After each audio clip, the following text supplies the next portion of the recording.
I never thought a Tuesday night could feel like it was humming, but there she was, leaning against the counter of the bookstore, flipping a page like she owned the quiet between the stacks. My mom's best friend, sure, always the kind of woman who could walk into a room and make it feel warmer without even trying, but that night, something was different. Something was heavier, softer, electric in a way I couldn't name. I was shelving returned books, trying not to make the sound of the paperback thump too loud.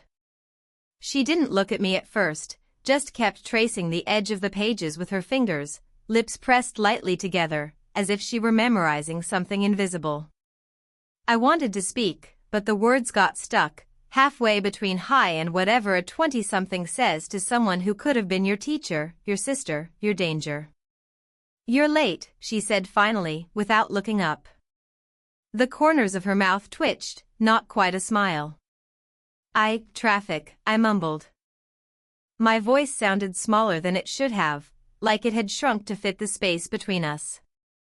She glanced up then, and the light hit her eyes wrong, or maybe exactly right, and suddenly I was too aware of the line of her jaw, the gentle arch of her brow, the way her hair caught the bookstore's yellow lamp. I cleared my throat, trying to act normal, but my fingers trembled slightly as I slid the next stack onto the shelf. She sighed, soft, almost absent-minded, and for a moment, our eyes met. Just a flicker, maybe a second too long, and I felt something unfamiliar twist in my chest. It wasn't longing yet, not fully, but a pull, quiet, insistent. I wanted to laugh, to cough, to knock over a stack of books just to hear her react. But I stayed still. Then she did something small, almost imperceptible. She reached for a book I had just shelved and ran her fingers along the spine, brushing my hand ever so slightly. It wasn't a touch, exactly, but it felt like one. My heart jumped, and I had to look away, pretending to rearrange the books, but I could feel her watching me even as I pretended not to notice. "Do you like this author?" she asked, tilting her head, voice casual, like she hadn't just done something that made my chest ache. "Yeah. I guess," I said, though I didn't. I couldn't have explained why her question made my stomach twist, why the simple tilt of her head felt like an invitation and a warning all at once.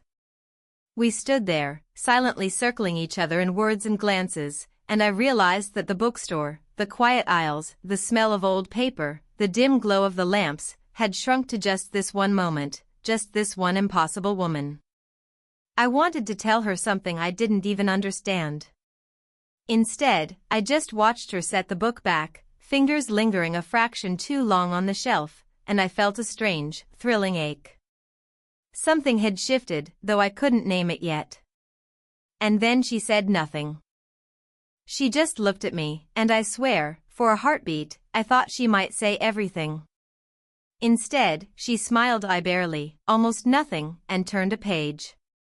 But I couldn't stop thinking about that pause, that flicker, that impossible wait of a single shared glance. Even now, hours later, I catch myself replaying it. Her fingers on the book. The way her eyes lingered. The way everything normal seemed wrong, and yet, exactly right. A week later, I found myself helping her carry boxes out back, the kind of menial task that made me feel absurdly necessary. She had that faint crease between her brows, the one that made her look older and softer at the same time, and I couldn't stop noticing the way her fingers lingered on the edge of a box, brushing against the paper like she was afraid to actually touch it. "I didn't realize this much came in at once," she said, voice light, almost detached, as if she were saying something casual but guarding a door behind her words. "Yeah, it's a lot," I said, trying to keep my tone normal while my chest tightened. Every glance at her felt like trespassing. I wanted to ask her if she wanted me to carry more, but even that felt loaded, like I was stepping into a line I wasn't supposed to cross. We moved side by side in silence for a while. She paused to adjust the stack of boxes, and I saw her shoulders slump for just a fraction of a second. The briefest flash of exhaustion, or maybe worry, passed over her face, and my chest clenched. I didn't say anything. I just watched the way her hands shifted, careful, deliberate, and I caught myself memorizing the small movements, the curve of her nails, the faint lines in her skin, the way she hesitated before lifting each box. "You work too much," I said finally, voice softer than I intended. She gave a faint laugh, quick and tight, like she was nervous or dismissing the thought. "I'm fine," she said, brushing the comment away, but her eyes flickered, just a microsecond, at me. That pause was enough. I felt it like a spark, tiny but undeniable. We carried the last box into the back room, and she leaned against the counter, rubbing the heel of her hand over her forehead. I wanted to say something reassuring, something that wouldn't break the fragile bubble of distance she maintained, but all I could do was stand there and notice. Notice her hair falling loose, the faint crease near her lips, the way her laughter didn't quite reach her eyes. "You know," she said, almost whispering, "sometimes I wonder if I should just stop." Her voice cracked slightly on the last word, though she didn't meet my eyes. I didn't ask what she meant. I didn't need to. The hesitation, the softness in her tone, said everything. I stepped a little closer, careful not to cross the invisible line she'd drawn. "You don't have to," I murmured. Not advice. Not comfort. Just a sound that I hoped reached her in some quiet way. She gave me a small, fleeting glance, lips pressing together. For a second, the space between us thickened, charged, like the air itself had learned to hold its breath. Then she shook her head lightly, turning away, and I caught the scent of her perfume, faint, lingering, impossibly intimate, as she moved. I stayed still, hands tucked into my pockets, heart racing quietly, thinking about how her laugh, her pause, the tired dip of her shoulders, had settled inside me like a question I couldn't answer. And I realized I was already waiting for the next time, for the next subtle, forbidden pull between us, for the quiet moments that said more than words ever could. The rain started just as we were locking up the bookstore. I could hear it tapping against the tall front windows, steady and insistent, like it was trying to remind us of the world outside. She was folding up the cash register, and I noticed her hands trembling ever so slightly, whether from the chill or something else, I couldn't tell. "I didn't realize it would rain this hard," she said, voice casual, but her eyes lingered on the street as if she were weighing the risk of stepping outside. "I can walk you to your car," I offered, even though I knew it was unnecessary. She didn't answer immediately, just looked at me, the pause stretching longer than comfort would allow. There was a charged silence, the kind that presses in on you from all sides, and I wanted to say something, anything, to break it without breaking it. Her hand brushed mine when she reached for the umbrella, and my chest seized for a fraction of a second.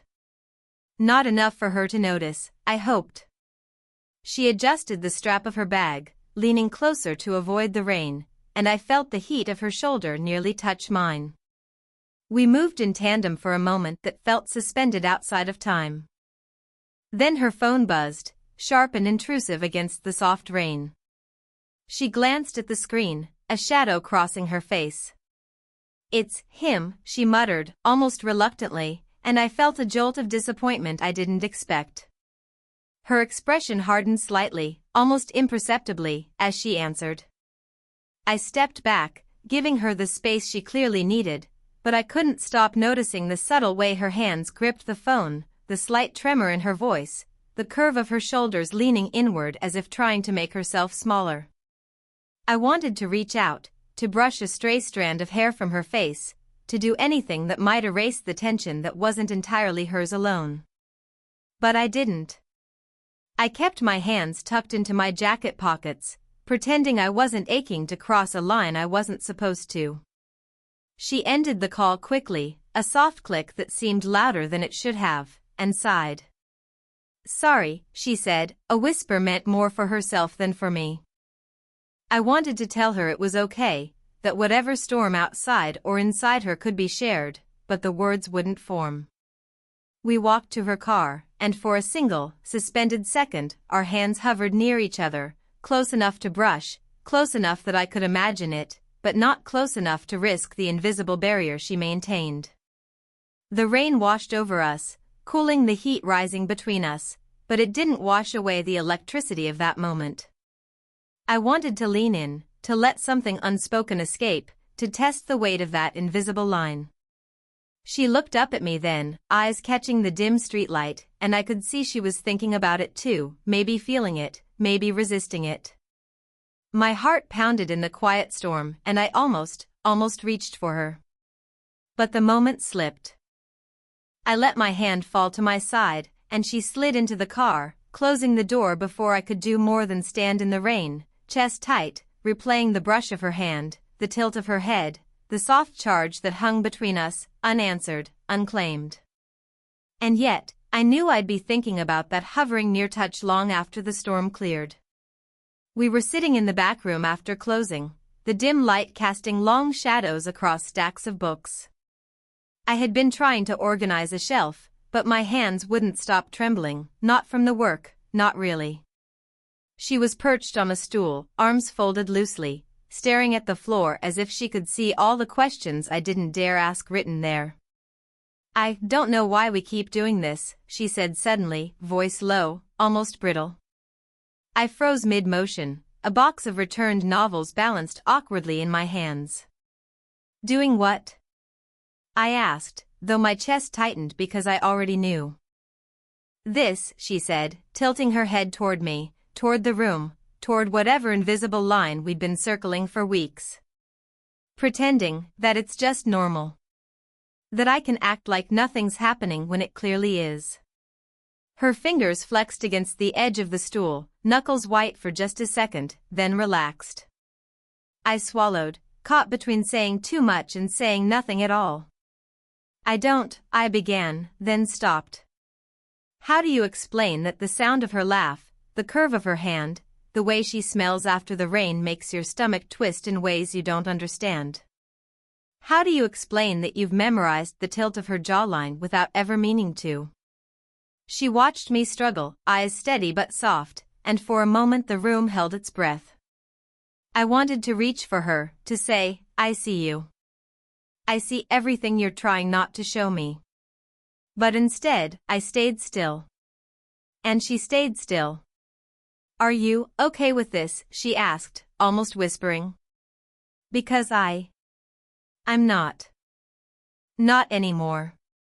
Her voice cracked slightly on the last word, raw and unpolished, and I realized she wasn't talking about the bookstore, or the rain, or the boxes we carried. She was talking about us. About the tension that had been coiled so tightly it hurt to breathe. I nodded, even though it wasn't true. I didn't know if I was okay, didn't know if I could be okay. Instead, I just stood there, hands buried in my pockets, pretending to be busy with nothing. And she stared at me, and the silence thickened, heavy, unavoidable, full of everything we weren't allowed to say. Then she shifted, a small, almost imperceptible movement, and the words came out like a confession she hadn't planned. "I don't want to ruin anything. I don't. I can't." She exhaled sharply, lips pressed together, eyes glistening in the dim light. I wanted to say that it was okay, that whatever it was, it didn't have to be ruined. But I stayed quiet, because some things can't be fixed with words. Some things just exist in the spaces between us, and the spaces are widening. And then she looked down, voice breaking on the edge of a whisper, "I don't even know who I am when you're around." I wanted to move, to reach across that silent divide, to take it back, to fix her, to fix me. But I stayed rooted to the floor, heart pounding, feeling the quiet devastation of knowing that neither of us could pretend anymore. She was sorting through an old box of books in the back room when she froze, a notebook clutched in her hands. Her fingers trembled slightly, and I noticed it immediately, the way she hesitated, as if the pages contained more than words. I didn't think I'd ever see this again," she murmured, voice tight but quiet. I stepped closer, careful not to crowd her, because I had learned that she guarded even small spaces fiercely. "What is it?" I asked softly, though my heart was already racing. She opened the notebook slowly, revealing yellowed pages, neat handwriting, memories inked into permanence. "It's from him," she said, almost in a whisper. "From a long time ago." Her eyes flicked up at me, shadowed, almost vulnerable. I didn't think I'd ever feel this again. I understood instantly.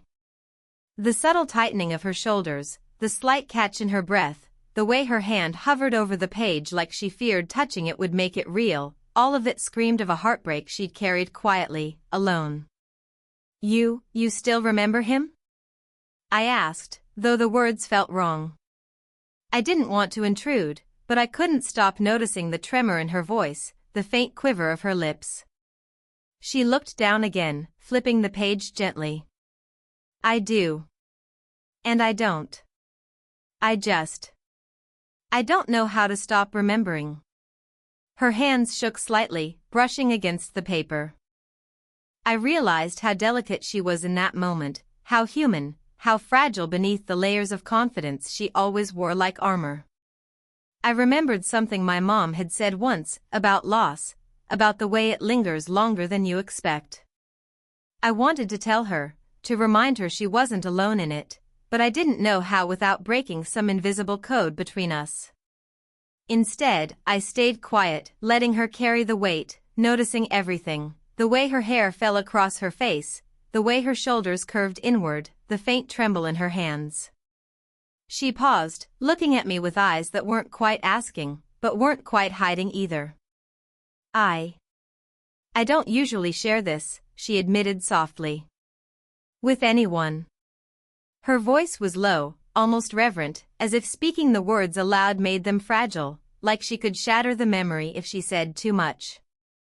I felt a swell in my chest, a mix of empathy, admiration, and the strange, magnetic pull I couldn't explain. "You can with me," I said quietly. Not command, not plea, just an offering. She didn't answer immediately.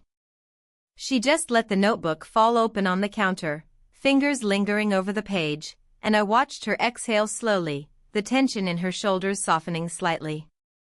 The room was silent except for the faint patter of rain against the window. Then she looked up, eyes meeting mine for the first time in a long while without a hint of deflection. And in that glance, steady, fragile, electric, I saw something I hadn't before, a crack in her armor, a place where the world had touched her, and now it was letting me see her.